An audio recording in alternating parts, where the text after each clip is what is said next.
अस्सलाम वालेकुम नाज़रीन। आज 1 महीने से ज़्यादा वक़्त हो गया है और स्ट्रेट ऑफ हुर्मुज़ जो है वो अमेरिका ओपन नहीं करवा सका। तो आज का व्लॉग इसी चीज़ के ऊपर है कि स्ट्रेट ऑफ हुर्मुज़ को ओपन करवाना इतना मुश्किल क्यों है?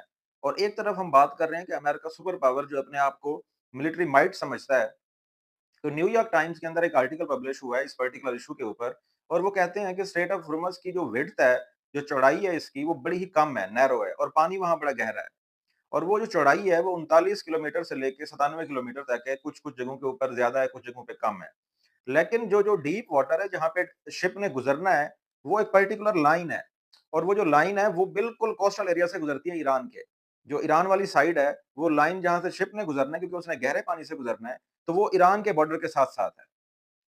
अब दूसरी क्या खतरनाक बात है कि वो जो बॉर्डर है वो प्लेन नहीं है। ऐसा नहीं है कि जिस तरह मैदानी इलाका हो, वहाँ सारे पहाड़ हैं और छोटे-छोटे आइलैंड्स हैं। अब वहाँ से जब शिप कोई भी गुज़रेगा, तो वो ईरान के बिल्कुल सॉफ्ट टारगेट के ऊपर है, उसको ईरान ईज़िली हिट कर सकता है।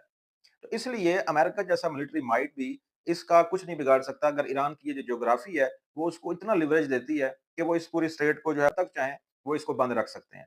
किस तरह वो बंद रख सकते हैं और किन चीज़ों से वो अटैक करेंगे?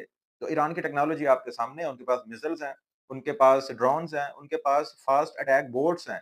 इसके अलावा अगर ये ना भी हों, तो वो इस 37 किलोमीटर को माइन कर सकते हैं और बताया ये जाता है कि अगर माइनिंग कर दी जाए, तो उस माइनिंग को क्लियर करना सबसे स्लो और डिफिकल्ट टास्क होगा मिलिट्री के लिए। दूसरा एक ऑप्शन ये कहा जाता है जी एस्कॉर्ट करवाया जाए शिप्स को वहाँ से, आगे-पीछे जो उनकी अमेरिकन बहरिया है उसके बेड़े हों और वो वहाँ से टैंकर्स को जो है वो एस्कॉर्ट करवाएँ। तो मैं आपको बताता चलूँ कि यहाँ से आम रूटीन में 80 टैंकर 1 दिन में से गुज़रते हैं। अगर एस्कॉर्ट करवाया भी जाए ना, तो वो भी इतने ज़्यादा को नहीं करवाया जा सकता और वो मैं जब जैसे ही आपको बता रहा हूँ कि ये जगह लिमिटेड लाइन्स हैं और वहाँ से एक लाइन में सारे टैंकर गुज़रते हैं। और दूसरी बड़ी खतरनाक बात क्या है कि ये सारी शिपिंग कंपनीज़ जो हैं, ये प्राइवेट कंपनीज़ हैं, प्राइवेट ओनर्स की हैं। वो रिस्क नहीं लेना चाहते और लेट्स सपोज़ अगर वो रिस्क लें और उनको एस्कॉर्ट भी करवाया जाए मिलिट्री के ज़रिए, ऊपर से एरियल सपोर्ट भी हो, ड्रोन्स को वो मैनेज करें, ये सारा कुछ भी किया जाए और एक शिप पे अटैक हो जाए, वो सारी की सारी लाइन रुक जाएगी। तो इसलिए ये अमेरिका मान रहा है, इस आर्टिकल के अंदर वो मान रहे हैं कि इस स्ट्रेट ऑफ हुर्मुज़ को ओपन करवाने का सिर्फ एक ही ऑप्शन है और वो पॉलिटिकल नेगोशिएशन है, वो पॉलिटिकल एग्रीमेंट्स हैं। मिलिट्री के ज़रिए इस स्ट्रेट ऑफ हुर्मुज़ को ओपन नहीं करवाया जा सकता।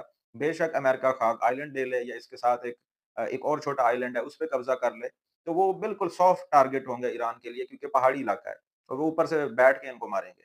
तो आज तक के लिए इतना ही, मिलते हैं अगली वीडियो में। Thank you very much.